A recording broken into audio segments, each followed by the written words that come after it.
Travailler demain avec Jérémy Clénat, bien sûr. On va parler là toujours pareil de l'orientation, de la manière dont on va orienter des collaborateurs ou les aider à trouver la bonne route, parce que c'est souvent une question. On est face à plusieurs chemins et on ne sait pas vraiment où aller. Et on en parle avec votre invité tout de suite dans Travailler demain. Ah oui, et d'ailleurs c'est marrant parce qu'on parle de mobilité interne depuis le début de l'émission. On avait par exemple une personne qui était salariée qui est devenue CEO et on parlait d'autres personnes qui changeaient de métier. Mais parfois quand on en parle, ça implique que la personne sait déjà en fait ce qu'elle a envie de faire plus tard. Ce qui n'est pas forcément le cas. Ce qui n'est pas forcément le cas. En tout cas, moi je me souviens quand j'ai commencé à travailler, c'était un peu une boîte noire.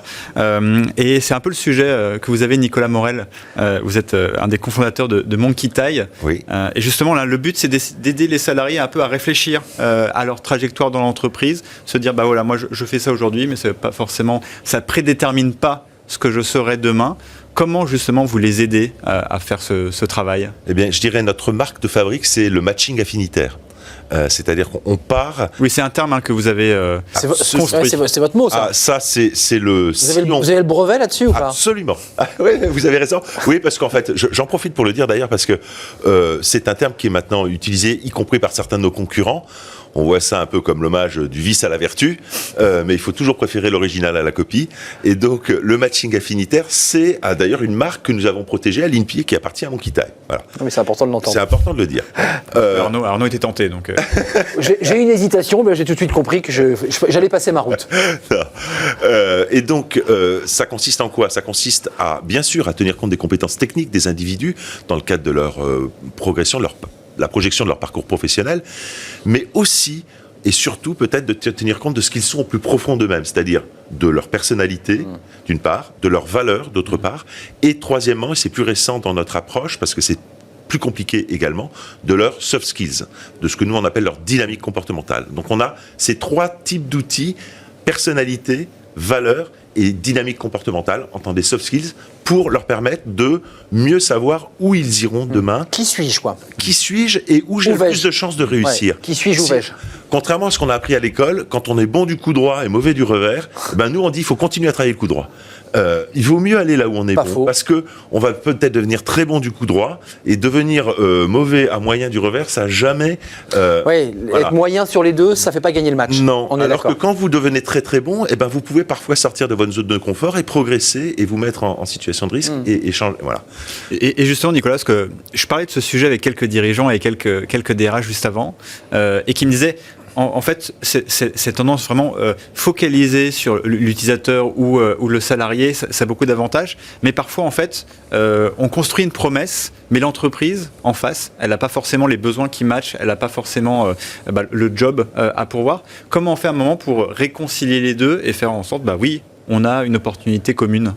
Alors, moi, je vois plutôt la situation inverse. C'est-à-dire, plus les entreprises sont grandes, plus paradoxalement, elles sont en situation de proposer des jobs très variés à leurs salariés. Et par exemple, pour les entreprises, vous voyez, de 40, 50, 100 personnes. C'est vrai que c'est plus compliqué. Comment on peut gérer cette envie ? On l'a vu avec un invité, il avait une très forte envie d'entreprendre, il a pu le faire dans un contexte assez c'est pas le cas pour tout le monde. Comment aussi on peut répondre à ça ? Eh bien, dans notre plateforme, notre plateforme, elle sert à trois choses. 1, au recrutement externe, 2, à la mobilité interne, et 3, également, à des missions qui ont explosé là, avec la crise du Covid, qui relèvent de tout ce qui est repositionnement professionnel. D'accord. Donc ça peut aussi servir à ça, tout à fait. Et ça sert à ça beaucoup en ce moment. Pas forcément parce que les gens sont au chômage. Quand vous dites repositionnement, c'est les salariés qui ont un doute existentiel, ou c'est l'entreprise qui dit à son salarié, j'ai plus rien à te donner dans ce domaine et je te repositionne. C'est très différent. Oui, tout à fait. Non, on est plutôt dans le cas de salariés qui ont un doute existentiel et qui, sans pour autant avoir quitté l'entreprise, s'adressent à des coachs externes qui utilisent notre plateforme pour les aider à faire un bilan professionnel et à se projeter dans l'avenir. Voilà. Donc, c'est vrai que quand on est dans des petites structures, 40, 50 personnes, les jobs, on les connaît, c'est moins évident.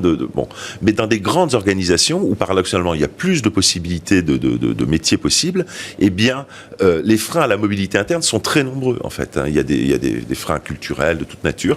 Et donc, permettre aux collaborateurs de faire un point et technique et affinitaire et de lui présenter les métiers qui pourraient lui correspondre, c'est le fidéliser, c'est améliorer sa marque employeur également, c'est lui permettre de lui montrer qu'on tient à lui, qu'on veut se projeter avec lui dans l'avenir. Ce qu'on évoquait tout à l'heure d'ailleurs avec l'exemple Noroto, c'est-à-dire que donner de l'importance au collaborateur et le faire grandir en fonction de ses compétences, parce que c'est aussi ça la mission. Absolument, et à nouveau de le faire grandir et de l'amener là où il va réussir. Redonnez-nous la marque brevetée, comme ça on l'aura bien en tête. Matching affinitaire, voilà. Notre société c'est Monkey Tie. Pas touche, hein. Matching affinitaire, c'est breveté, c'est l'INPI. Non mais on nous l'a dit dès le début. Absolument. On n'y reviendra pas. Nicolas Morel, merci, cofondateur et CEO de Monkey Tie.